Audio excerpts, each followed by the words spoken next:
My name is Gabriel Belive, and I have a sleeping problem. In order for me to combat this, I buy a $5 sleep aid from Walmart, and it contains the drug diphenhydramine. Now, there are those out there that have insomnia, and they require prescription pills in order to help them combat that issue. There are also those that have anxiety, depression, chronic pain, or may have medical conditions that prevent them from sleeping, eating, and even having mobility. Now, for each of these symptoms, there is a prescription pill that helps combat that issue. However, if you have multiple symptoms, then you will require multiple prescriptions, and that leads to a greater chance of being addicted to them. Now, there's an alternative that's both safer and more effective than these prescription pills, and that is medical marijuana.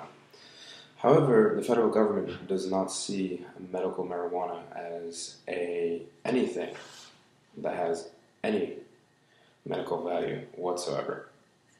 It's time that we ended the negative stigma associated with this plant by making it federally legal and combat the prescription pill epidemic that America has. Let's start with why marijuana is legal in the first place. In the early 20th century, the United States saw an influx of immigrants from Mexico. Now, these immigrants would bring with them marijuana to help them medicate and relax.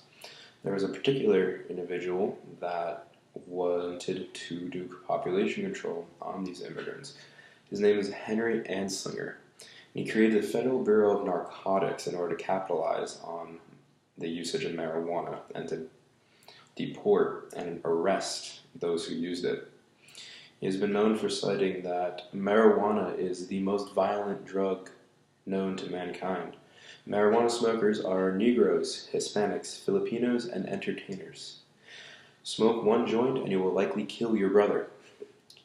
Preying on the fears of the common citizen and legislators.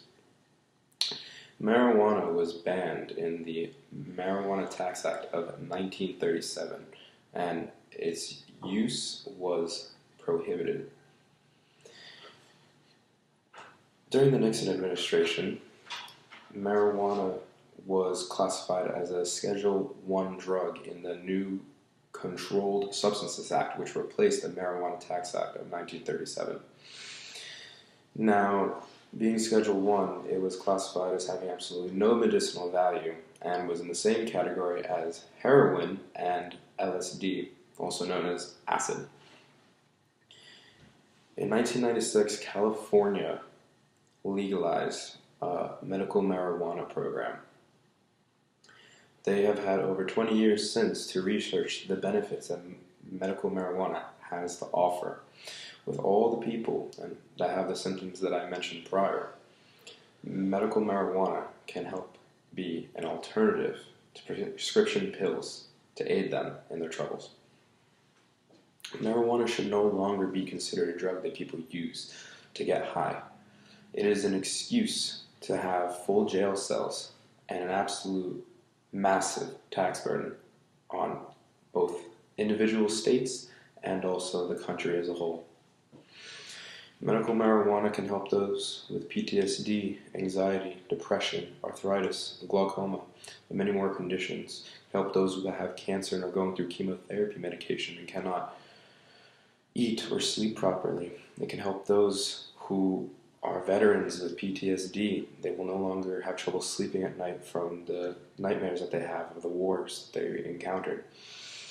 It's time that the federal government put its citizens first and started to regulate and tax marijuana for the benefit of its citizens that need it, and to stop and curb the prescription pill epidemic that we face. Thank you.